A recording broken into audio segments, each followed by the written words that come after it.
Hey, it's nice to be playing with you here again at the podcast. Thanks for listening to another episode. I've been playing with Facebook Live videos recently and had fun with that. I'll definitely do it again, but it's so nice to be back at the podcast. In fact, I wanted to thank everyone who's sending wonderful notes and reviews. I usually start a new episode with reading a recent review, but today I want to leave a rave review. It's for my mentor, Gina Gabellini. I've been immersed in her world lately. She's opening her doors again to a program she only teaches once a year. I'm one of her joint venture partners, and which means I'm a raving fan of hers. So I've been listening to a lot of her content lately because she's sharing free stuff all over the place. In fact, she did a call at Good Vibe University last week, and I think this is where I got these notes from. I've been taking notes from everything she's been doing, but I think these notes came from that call. And I thought it'd be fun to share them with you because these were some ideas that really inspired me that I thought might do the same for you. So the first takeaway from this call she did for us at Good Vibe University was that it takes a lot of trust to only do what you want to do. Does that sound strange to you? You know, when people who aren't conscious creators, when they hear that that's like one of the things we practice, they're like, oh, must be nice to only do what you want to do. But and it is nice, okay? It is nice, but they think, it's super easy or that we're super lazy. No, that's not what it is. It's not easy or lazy.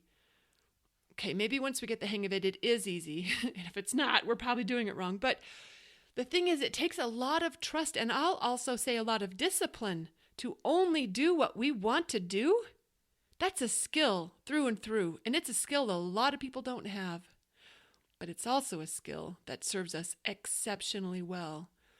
Because when we're only doing what appeals to us, when we're only doing what we love, I just got goosebumps just thinking about the power of that practice. When we live life that way day in and day out, we're living in the magic. That's the sweet spot. That's where alignment is. That's where we're allowing everything that we want to come to us easily. That's where dreams come true swiftly and effortlessly and magically. So, yeah, some people might dismiss it like, oh, that's like, you're like slackers, like it's a bad thing. But you know what? It does take a lot of trust to pull that off. And those of us who've been practicing it, we get better at it over time. But it's worth knowing that even if it's challenging at first because we have to abandon old beliefs about the requirement to work hard or prove ourselves worthy, when we're willing to abandon that or suspend it even just temporarily as an experiment to see what happens when we choose in favor of what we prefer, that's a practice worth getting good at. I really like that tip. She gave another tip too. That was to let go of scarcity decision making.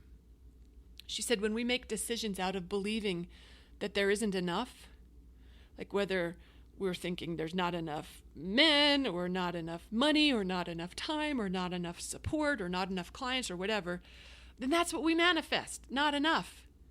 No matter what the decision is, it could be the smartest decision in the whole world, but it cannot serve us if we're in the vibration of lack when we choose it. So instead, we want to get in the vibration of abundance and success and joy and happiness or satisfaction, whatever it is that we want. Get in that vibration first and then make the decision that feels best from that place. Because it could be a completely different decision.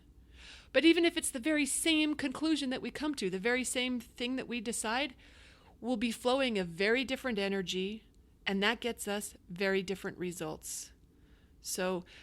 And that takes an awareness to recognize when we're making a choice out of lack thinking. It takes a high level of awareness because sometimes people just do that on autopilot. Like that's just their habit of thinking. So recognizing that when you're doing it and then let go of it, make a decision from a place of abundance and ease and happiness. I just got goosebumps again. Doesn't that feel good?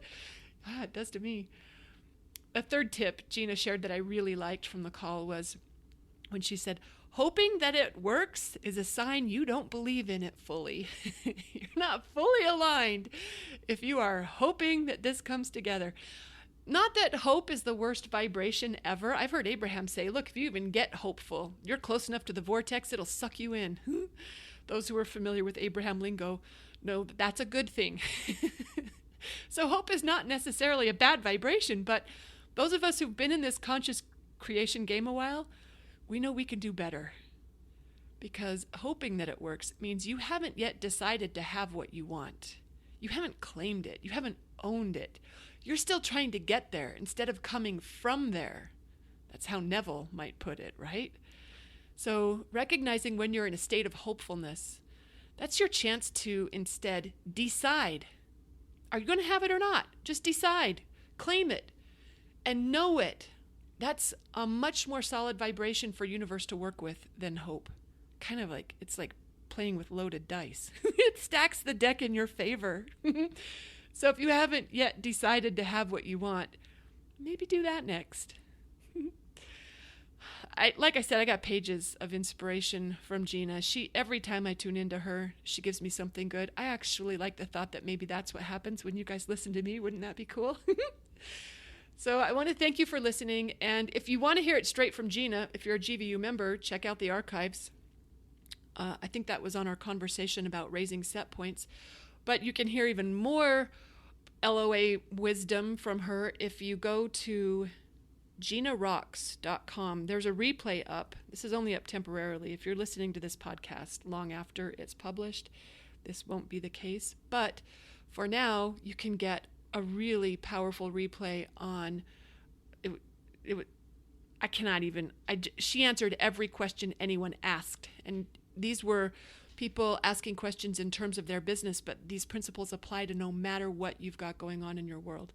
So GinaRocks.com for the replay. And for those who are meaning to sign up for her 5-star client formula program this year, you have until Tuesday to get in on that. That's the 16th. Otherwise, it's 2019 until she opens those doors again. So thank you for listening. Thank you, Gina, for inspiring all of us so much. And happy manifesting, everyone. Goodbye.